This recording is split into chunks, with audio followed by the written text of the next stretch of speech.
Greetings, coordinators. This is Mallory Canings. I am the National EFNEP Coordinator at the National Institute of Food and Agriculture. This workshop recording is on the 2020 to 2024 5-year plan for EFNEP. Specifically, we'll be going over the program priorities required for this 5-year plan. This recording includes a description of the purpose of the program priorities, brief instructions, and accompanying examples, some tips for success by identifying common mistakes, and a point of contact for questions that may arise as you are working on your program priorities. The goal of the program priorities is for institutions to think strategically about where you would like your program to be in 5 years. To facilitate identifying areas that the program will focus on from 2020 through 2024, provide some long-term goals for the program, allow program leadership to identify effective strategies that will be implemented to meet those goals and to track progress. The program priorities for 2020 to 2024 will include 4 to 6 SMART goals. These 4 goals must include 1 goal for the adult program, 1 goal from the youth program, 3 goals that are related to core areas, and 1 goal that's related to technology. It's important to recognize that 1 goal could meet multiple requirements. For example, the adult goal could be related to one of our core educational areas, as well as the youth goal. An adult goal might be to improve adult food resource management, which is a core area. A youth goal might be to improve youth physical activity, which is a core area. That way, those 2 goals would meet multiple requirements. Additionally, if you're a coordinator of an institution that has an unusually high amount of carryover, we ask you to also include a goal related to financial management. Briefly, when entering a program priority, you will identify the title for that program priority, the core areas that the priority relates to, as well as any secondary areas. The core areas are the core educational focus areas of diet quality, physical activity, food resource management, food safety, and food security.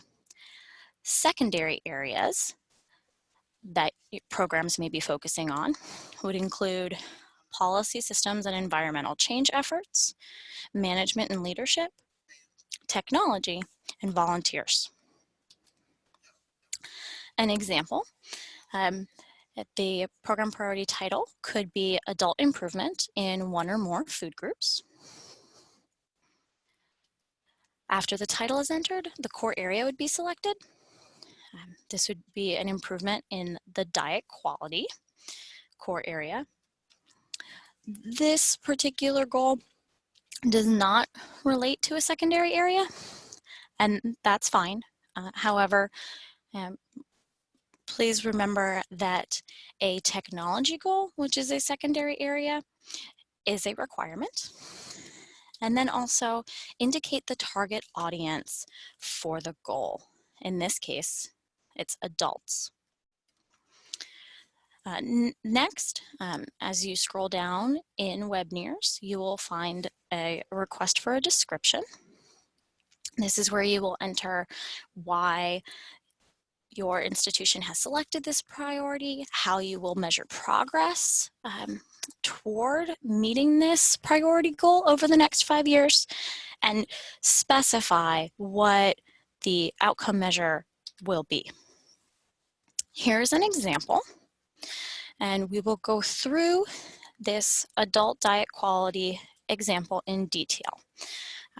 I want to note that while the description of the program priority allows 1,000 characters, this example is 600 characters and includes all elements and detail that a federal reviewer would be looking for. So first, it's important that the description of the program priority explains why this priority was selected, and also that it include the baseline from which the priority is starting. So in this specific instance, our percentage of adults improving one or more food groups is low. It's 90% compared to the national average of 95. And that's why this has been an area selected for focus in the next 5 years. We want to make sure that all goals are specific, measurable, attainable, realistic, and time-bound, or SMART goals, as you are all familiar. For this goal, we clearly state that we want to increase our average percentage of improvement by 1% for each of the next 5 years.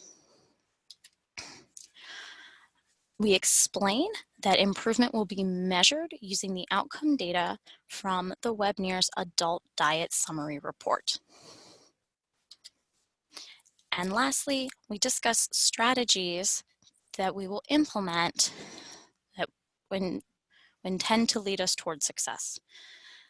Providing training is described here. Open discussions in staff meetings to identify opportunities and barriers are also clearly identified to improve teaching techniques and ideas. For the next steps in this quantitative priority, we will identify if it can be measured numerically, right? Is it quantitative or qualitative? What the data source is, so how it will be measured, what the unit of measure is, and then record the baseline as we start toward this goal for the next 5 years, and the target values for each year in the table. As we prepare our 2020 to 2024 5-year plans, the baseline data we are using is from fiscal year 2019.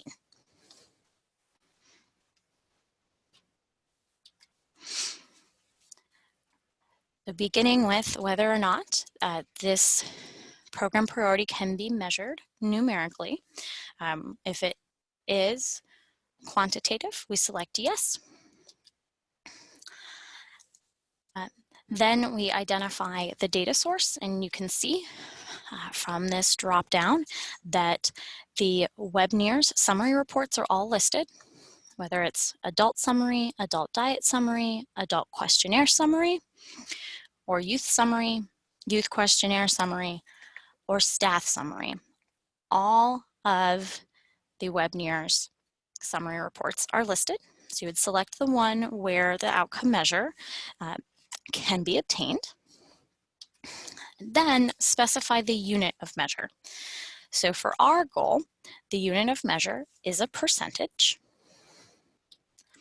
And now we move to recording the baseline and the targets.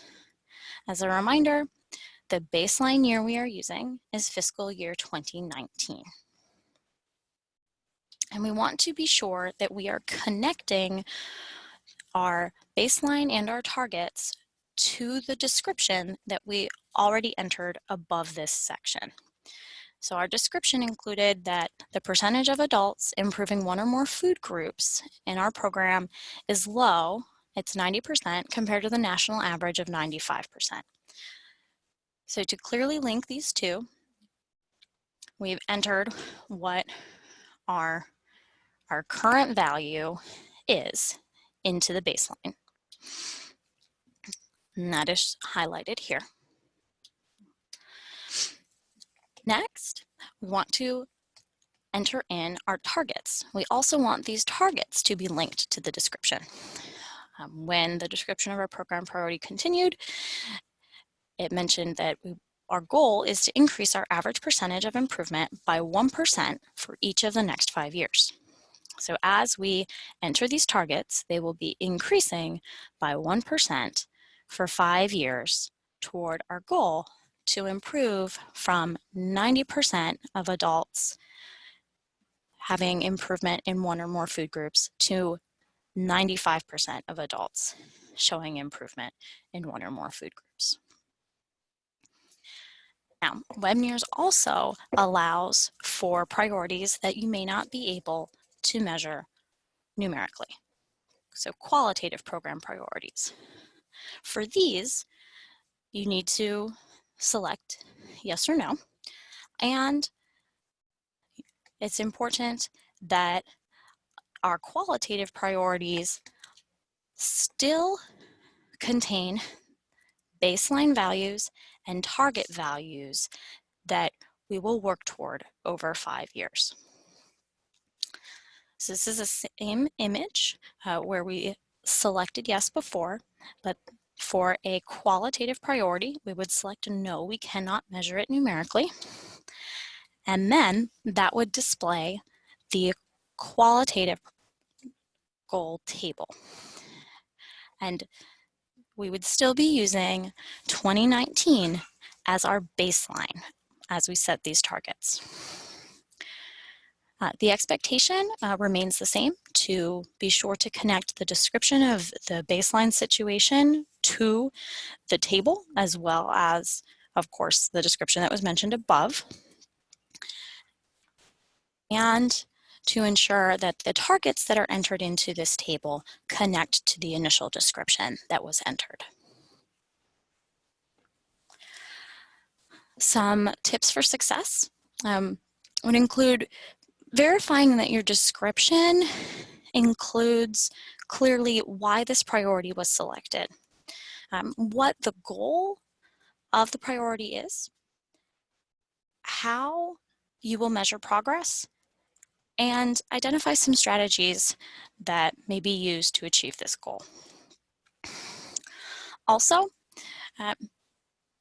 take care to connect the baseline and the targets to the initial description of this program priority, and balance priorities so that they are ambitious but not overly ambitious. And if you have any questions, please feel free to reach out to me by phone or email at the contact information shown here. And thank you very much.